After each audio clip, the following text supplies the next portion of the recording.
Hey, it's Roger Holloway. I'm on location at Shapiro's, and this is the man of the hour, Geno Shelton. Happy 40th anniversary. Thank you, man. Thanks for coming all the way from North Carolina. Charlotte, yeah. Oh wow, man! I really appreciate you guys coming.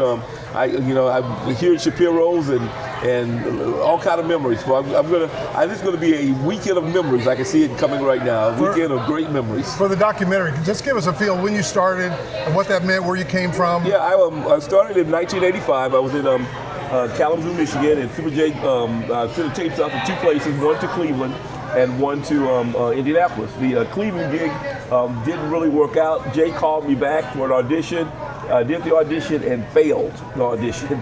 But then a month later, he said, we're looking for a swing job, come on back in to Indianapolis. And in 1985, in September this very month, 40 years from right now, I'm here. And wow. Praise God, it's been a heck of a ride. Well, I love hearing you give God the glory. Always. He's always. worth it, worthy. Always. And what does it mean to you to bring all these folks together? We got Jason Johnson right here, Jay's son. Man, this is. I keep telling people in Indianapolis, if they miss this weekend, they're missing a little bit of history because, even with the radio stations out in, with corporate radio, no one really cares about the history of urban radio anymore.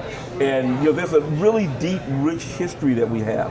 And so just to get a few of us together, while we're still alive, because the unfortunate thing, one of the things that breaks my heart is that the very first person I asked to be here for the 40th anniversary was Super J, and then 2 months later he passed away. And his son Troy said something to me that I'll never forget.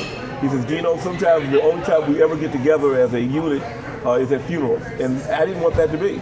So I made it a mission of mine to go out and carry this thing out and to make it happen. And God is truly blessed. The jocks are happy. They're excited. We got over 30 jocks from across the country coming back to Indy. And it's a start. And hopefully it'll be a start for stations across the country to reunite jocks and to come back together. Because it's good, especially for the younger jocks to see what it is we used to do and how we used to do it. Well, you know the history of TLC. How important is it that TLC began basically as a community station by some politicians, Dr. Lloyd and others, absolutely. And then just kind of really was a news station, yep. Very much represented the community. How important is that? You know what? You look at radio stations nowadays, and you look at everything's profit. Everything's about the bottom line, money, profit.